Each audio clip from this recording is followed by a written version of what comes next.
Well, Fiona and I are back home in New Zealand, but while we're here, I've got so much footage. I'm going to keep sending episodes out, probably just one a week, as we continue the journey through the Nederlands. And honestly, the canals there are just incredible. Really hope you enjoy them.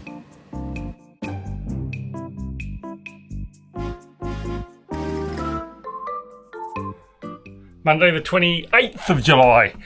Here we are in Volendam, and I just love Volendam. Beautiful, look at it. I'm just going to zoom in there for you. It is probably one of the nicest marinas that we've been into. But look at that, it's just magic. A lot quieter today, still busy, but a lot quieter. Really enjoyed it. Today we're heading off to Amsterdam. It's about 2.5 hours. Still not a great summer over here yet, but hey, look, beggars can't be choosers. We can't control the weather. Anyway, we're going to head off. It's only 13 miles, so not that far to go. Look, zoom out for you. Come out of Volendam, head through the IJsselmeer, and then into the canal system that leads into Amsterdam itself. We've got one bridge to go under, a sluice to go through, and then into the marina, and we're probably going to go here, Sixhaven, in here. It's quite small, really close to the centre of town though. Anyway, 13 miles, so not a problem. Little bit of a wind onto the pier, so we're going to have to get off. I'm going to try and spring off.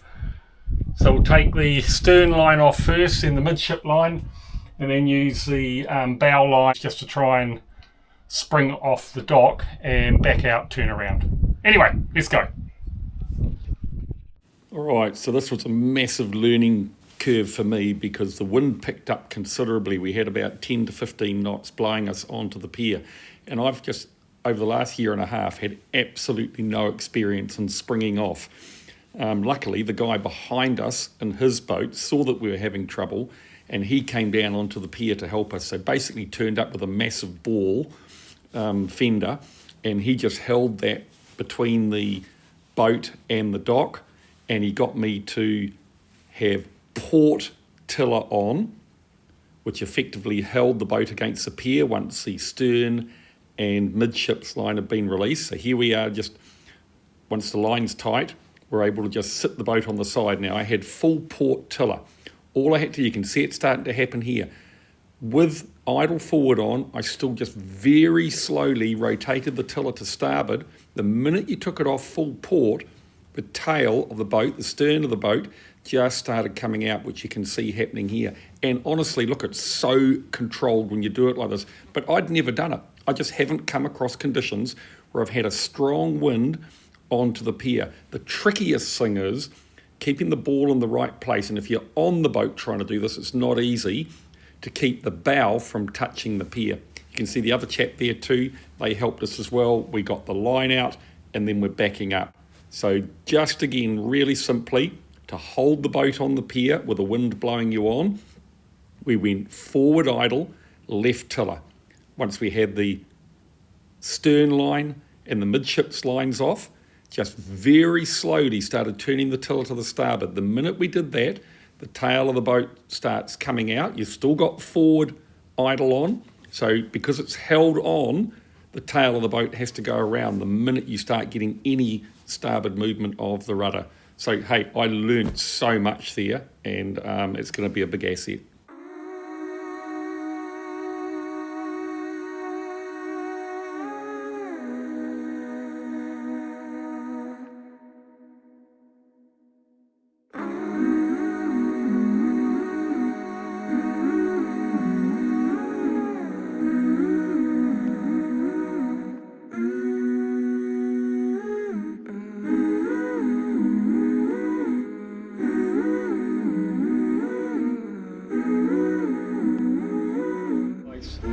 Now off to Amsterdam, and you'll see the footage. What a humbling experience. Where do I begin? Okay, so like I said in a previous video, I've anchored over 300 times in the last year, and then prior to that we were med mooring a lot, I spent very little time going off and on docks, and to be honest, I don't think I've put enough effort into making sure that I've got those skills to confidently get on and off the dock when the wind is against me going on and against me coming off. Where we were in Volendam was really tight. I tried to go sideways this morning, almost no wind, and the windage on the boat is just too much. And I wasn't happy to put more power on, because if something goes wrong, you've got a lot of power on, you're only a metre or so away from a boat in front and a boat behind, so I just wasn't happy to do that. Anyway, two wonderful boaties came along, and he just said to me, no, come on, we're going to spring off, this is how you do it. And he showed me, and I've looked at springing off before, and we've tried it, I just haven't been able to do it successfully, but with these guys' help, they've shown me how to do it properly now, and it's actually a really simple manoeuvre. So yeah, really humbled by two really nice Dutch guys that took the time to show me what to do, and you can do it really slowly, carefully, and then just back out of the spot. So yeah, I hope you enjoyed that video. I was getting a bit down, to be honest, this morning. Just I just felt like everything I did was going wrong. But again, you know, you got to put the time into learning. So yeah, learned a lot today, learned a lot, awful lot. And I need to focus now on getting on and off docks and get some practice in. But yeah, anyway, off to Amsterdam for a couple of nights. Rodney, Sybil and the boys are heading home, and we've got friends from New Zealand arriving. So yeah, just loving Holland, absolutely loving Holland. It's great to be here. There's the track in, coming around Markham Island out here, really popular island. Back into the canal system, we've got a sluice to go through, bridge to go under, and there is downtown Amsterdam.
Alright, just coming up to the Amsterdam Canals now.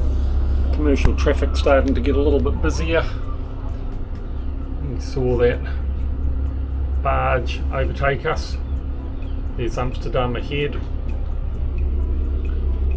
So here we are, and coming up is where the canals start. We change to channel 60 as we enter there, and then as we approach the sluice, we've got a bridge to go under, fixed bridge on either side, bascule bridge in the middle, so the middle one lifts, but we can get under one of the fixed bridges.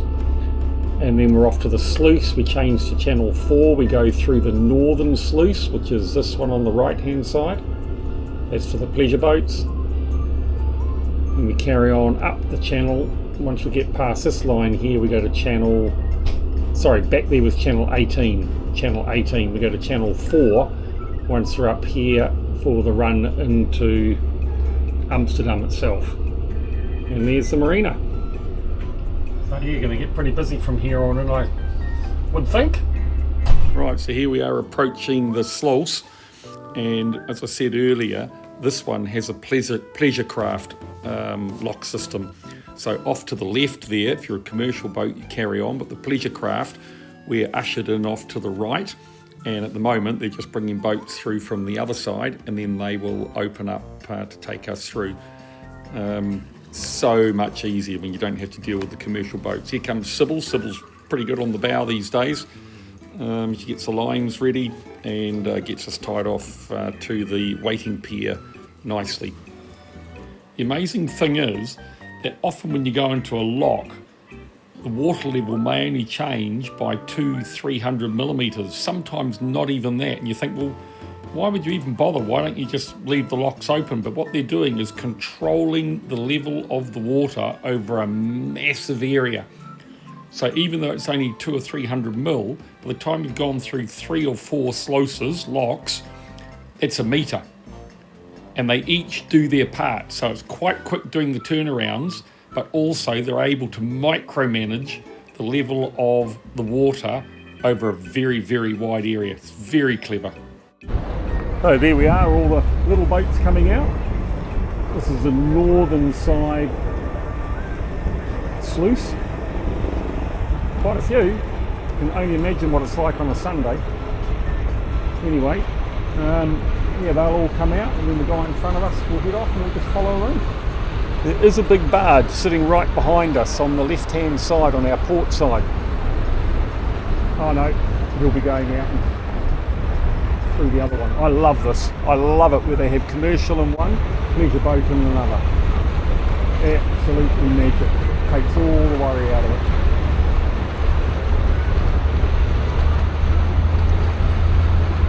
All off boating.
Oh, what a neat marina, eh?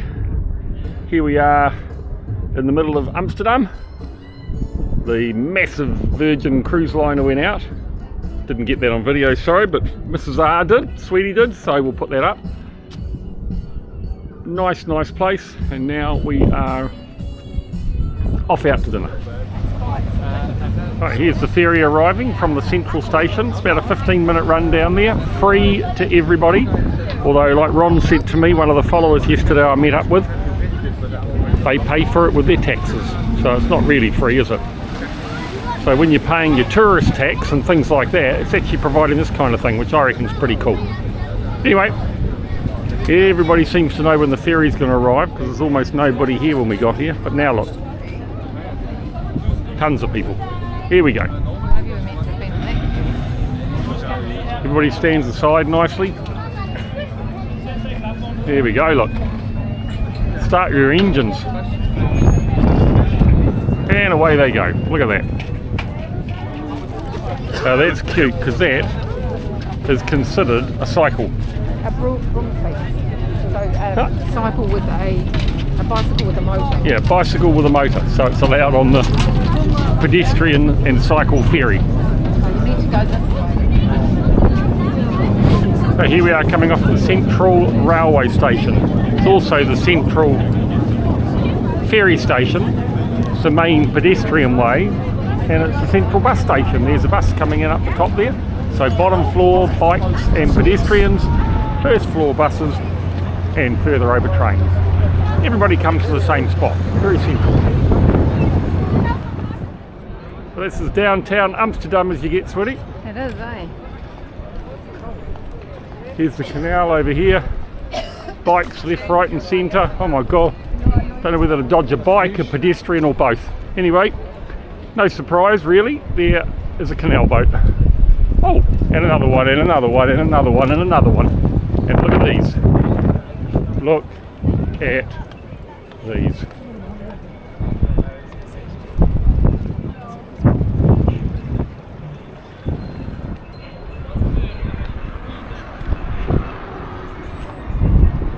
Amazing. Right, this place goes through 2.5 tons of chips a day. That's how to do it, look. They look fantastic. How could you not? Doing the right side behind the line. Oh, that looks fantastic. Hey? Just looks magic. All the sauces available. Costs an arm and a leg, but it doesn't matter. You just got to do it, don't you? Love it. Thank you. You have €1? I believe in you, man. I believe in you, sir. You can do it. Oh, perfect. Pretty cool, huh? They are just frying chips the whole time. Doing the right side behind the line. Fantastic. Behind the line. Thank you. Well, that's way too much. That's way too much. Oh, it's not all for us. Okay. Huh? That's great, eh? That's Yummy. the idea that we had for Kaitoki. So a little bit of research here. Does that make the whole trip tax deductible? Could be, Mark. Could be. I yeah. couldn't resist that, and that was about $18. Yeah. And served in about, even though with the queues being this long, served in about 2 minutes? 3 minutes? 5 minutes. 5 5 is minutes. it? By the time we Okay, paid me and we the lined up optimist. here. All right, Yeah. let's go. Let's go and Come on find somewhere here. to sit. That could be the big challenge.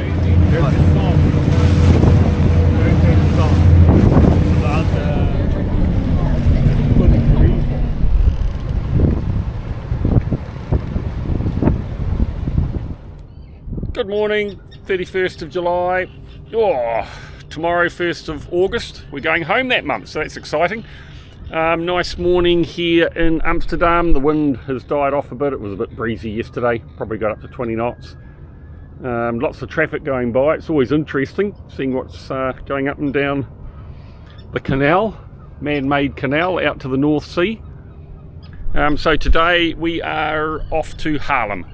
That's going to be great, and we've got to get going because the lock only opens at, well, the first time is 10 o'clock, so we've got to be there for 10 o'clock, and it's about 8 miles away, so it's 20 to 8. We're just going to get things ready, head off. A couple of bridges to go through before we get there, and just 13 miles up to Haarlem, but 5 bridges. Lots to see. Let's get going, eh?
amazing the things you go past. I mean, that is one seriously big crane. The whole thing just runs along the pier or the wharf on those wheels, cable driven.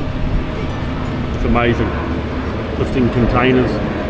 I'd hate to think what Rotterdam looks like. And then up ahead, can't quite see it yet, big ship coming up the canal, and then just beyond it, really wide barge.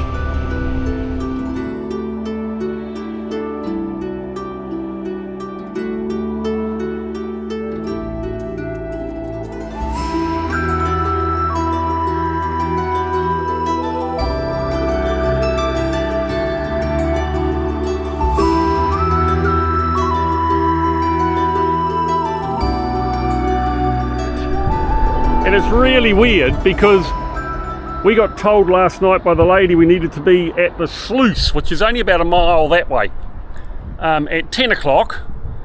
And I called VHF Channel 18, called him this bridge, and he said, yeah, we opened the bridge at 9 o'clock. Well, the bridge didn't open at 9 o'clock, did it? So we rang the lady at the sluice, and she said, no, I want you at 11:15 for going through the sluice. Fiona and I heard 10. So I think she thought we were coming from the south. But of course we're coming from the north. Oh, here we go.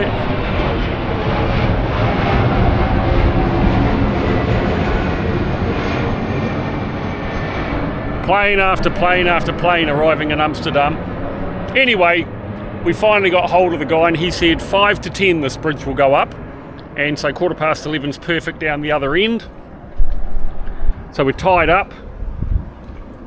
It's called the Sport Pier for sporting boats, and there's another yacht out here. He's going to wait as well. I don't know if he's going to come onto the pier.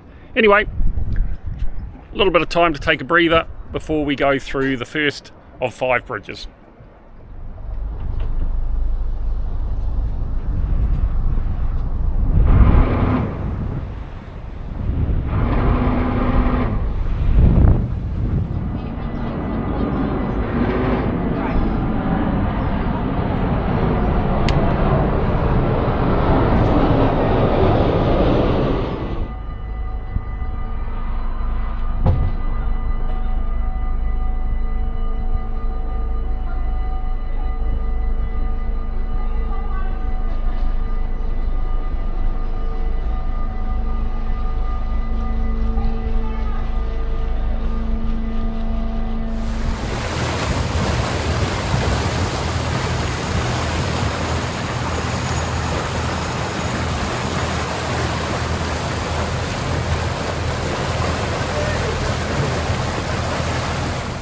So the concept is that the bridges are kind of timed to open one after the other, but it doesn't always work out. So invariably you have to stop for, I don't know, 10, 20, 30 minutes before you go through each bridge. And then it depends on whether they let those boats through from the south first, which is what's happening here, or from the north. And often, again, you couldn't really tell. Often it was us. So yeah, it just worked out depending on how things were when you actually got to the bridge. These main motorways that you see here, they only lift at certain times because obviously there's a huge amount of traffic on it.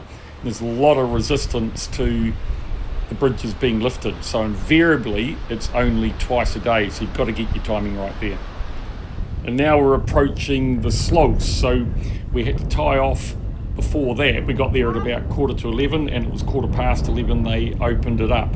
So we're just going to make our way up to it. But the tie-off, you can see, is quite a distance from the sluice itself. It's up ahead there in front of the yacht. Anyway, this is the one sluice we had to pay to go through. So everybody goes into the sluice, and then they don't open the gates until everybody's paid, obviously. And then you're on your way. And from here on, it was basically bridge after bridge after bridge until we got into the middle of Haarlem. And all of these bridges just synchronised. So one would open, you'd go through as a group, 5 or 6 boats. By the time you got to the next bridge, it would open as well. So worked like clockwork from there, yeah.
here we are tied up the dock at Haarlem. Haarlem. What a beautiful spot.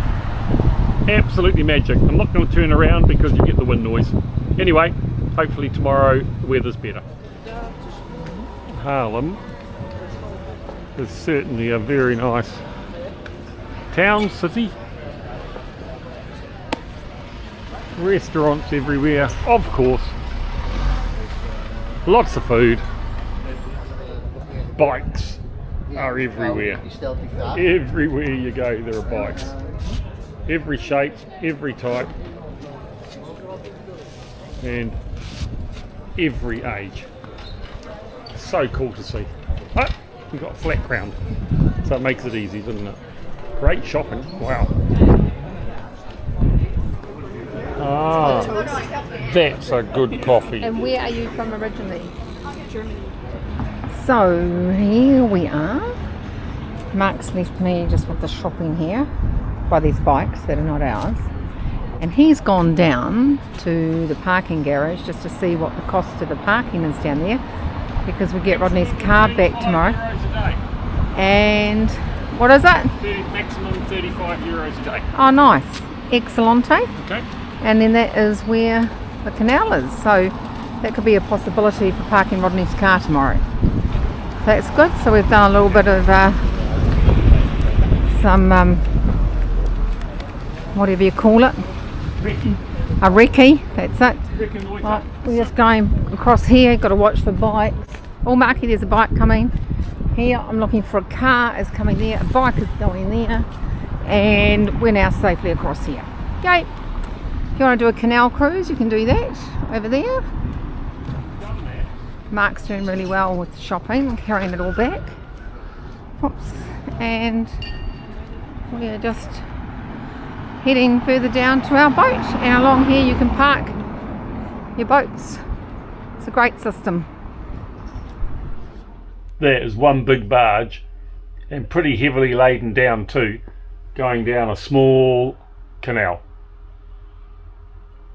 through Haarlem. Oh, here come all the other boats. A house just went past, we missed that, sorry. So these bridges in the Netherlands are just amazing. Here's another one here, look, crossing the canal in Haarlem. And it just peaks up to the top and goes down. And the idea of it peaking up to the top is obviously to get as many boats through as possible without having to raise the bridge. But they're really good about raising the bridges. Sometimes they demand a time, but other times they just allow you to let them know exactly when you want to come through, and then they know you're going through 4 or 5 more, so they lift one, and then the dockmaster gets on the bike, or her bike, his bike or her bike, and they head off up, pedal along to the next bridge, lift that up, you go through it, pedal along to the next one, lift that up, you go through it. You can go through about 5 bridges if they're really close together. And then there's an app which you can pay for anything with. So you just not scan in, but register that you're here. And when you deregister, it knows that's the period of time to charge you for. So yeah, it all works very well. It's not surprising it works really well because, you know, they rely on the waterways over here. It's such a big part of Holland. So there's AwanuiNZ down there, down the canal. I'm just going to take you around over the next bridge, up an even smaller canal, and we'll get some photos. But what's amazing is there's just so many different size canals, and then the boats are designed to use those canals. So you've got to make your mind up when you're buying a boat in Holland. Do I want to go in the tiny canals and have to put up with a much smaller boat, not as much room, or am I happy to have a bigger boat? And then commercial boats go along the same lines. Some people, you want some topsoil delivered up a small canal, then there's a demand for small cargo boats. It's evolved over decades, centuries, and just works so well. Really works well. Anyway, here's some lovely river boats, look.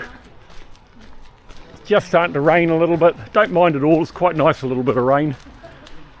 And here's a pontoon on the side. On the other side, we're tied off to the quay. But here they've got a pontoon. Probably better on this side actually. When we come back, we're going to come back we might try and come onto this, but it's going to be at the weekend, so we're going to have to be in early. Anyway, come on down here and look at that. There she is. AwanuiNZ in Haarlem. Actually got to be pretty careful, because when you're walking along like this on a footpath, you want to go onto the road, but you've got to remember in Holland or in the Netherlands, there's a cycleway there, and they can be coming through darn fast. So back home, we're just used to looking left or right for a car, and you see the cars coming, but they're another 3 meters out. And so you just start walking to the edge of where the cars are, and if you're not careful, you can get bowled. The bells get used over here a lot, or at least they do with me. Anyway, there you go, see? I'm on the footpath. There's the cycleway with the cars over here, and I'm ready, whoa, pole in the way, just to walk over to the car. I don't even think about bikes, but look what's coming, a push bike. So yeah, you've got to be pretty darn careful. Back on our side now. It's just all set up for boating, eh? There's a bollard, look, from many years ago, no doubt. And then they got these shackles in the ground, and that's what we're tied off to. You come along here, they have a power pack where you can plug into. We're not going to worry, we've got enough power. And then further down, there's a massive hose that you can use. So I might try and get that out tomorrow or the next day and give the boat a bit of a clean. Anyway, back home, time for the famous Sybil lasagna. Here's the hose here, look. Big hose, man.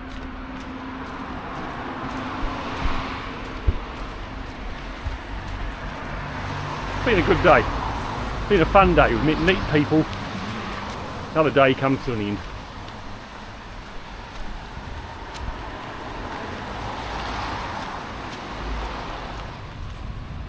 So the canals are a really clever system here in the Netherlands. You can just see all these boats. They're coming from south to north. The bridge in the distance there has just been opened. Starts at 9 o'clock in the morning, and everybody knows they're all ready to go, look. So they're just coming through, and then once they're through, this boat here, he's been here about 25 minutes, but you can see them all down the canal. So I rang up this morning because I wanted to work out what to do, and she said to me, this is what happens. At 9 o'clock we have the first opening, and then after that it's kind of on demand. So at 9 o'clock everybody's there, but after that you call them up and they say, hey, we've got 6 coming from the south, another 4 from the north, so give us about 20 minutes, we should be able to open. So you see the boats arrive, you jump out, get in the queue, and they open the bridge and away you go. Now once they've gone through one bridge, they know you're coming. So then the convoy gets let through the subsequent bridges without any problems. So you just got to be patient. It's just a matter of starting out that first bridge and being ready, and then you're away. And we're right in the middle of Haarlem. So anyway, this guy, as I said, he's been sitting there at least 20 minutes, just patiently waiting. Another boat just heading off the pier over there, so you can see it's about now. We want to be back in Haarlem tomorrow if we want to get a decent berth, because it's the weekend and it's going to get busy.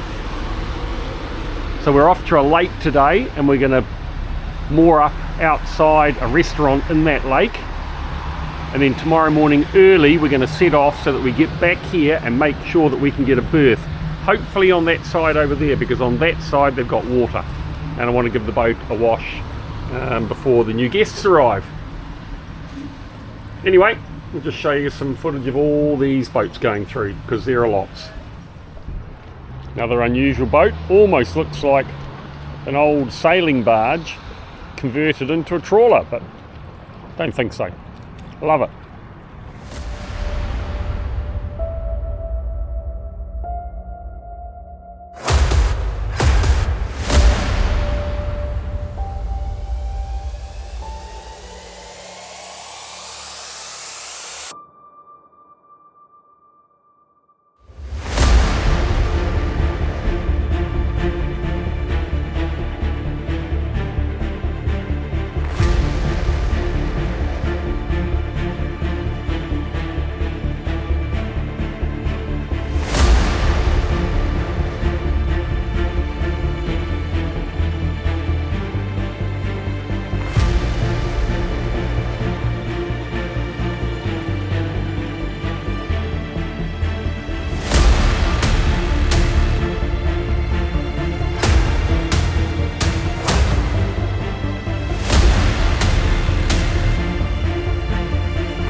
All right, so this bridge was fascinating. First of all, a very narrow canal and probably only about 600 mil under our keel at times coming down there, and just wasn't prepared to go and tie off at the side. You can see it's a little bit breezy out there, and so we had to keep the boat basically stationary in the middle of the channel, not drifting too much to the starboard or port side in case it got a little bit too shallow. But this bridge, you couldn't call them up on the radio, so you had to ring them by telephone, and they operated it remotely and they tied it in with other bridges. So we probably sat here for a good 20 minutes, and then they said, well, they told us that it was going to be being raised then. But you see those lights ahead, so at the moment we've got a green. When things are going to start happening, you get a red on the top and then a green, and that tells you that, hey, the bridge is about to lift and you have the right of way. If you don't have the right of way, a boat coming the other way does, then it stays red on the top. So once we're through here, we come up towards that windmill at the end, and then we're going to turn left into Mollem Plus Lake, which is a beautiful little lake that is just frequented by I don't know how many boats over the summer, and there's a great pier there that you can tie off to right beside a restaurant. So I hope you enjoyed this episode, and when you come back, we've got new guests on board. People with us on this little leg were Fiona's cousin and his family. We just managed to catch up with them, but obviously we'll catch up with them a lot more when we come back from New Zealand. So yeah, I hope you enjoyed this episode, and we'll catch up with you with the next one.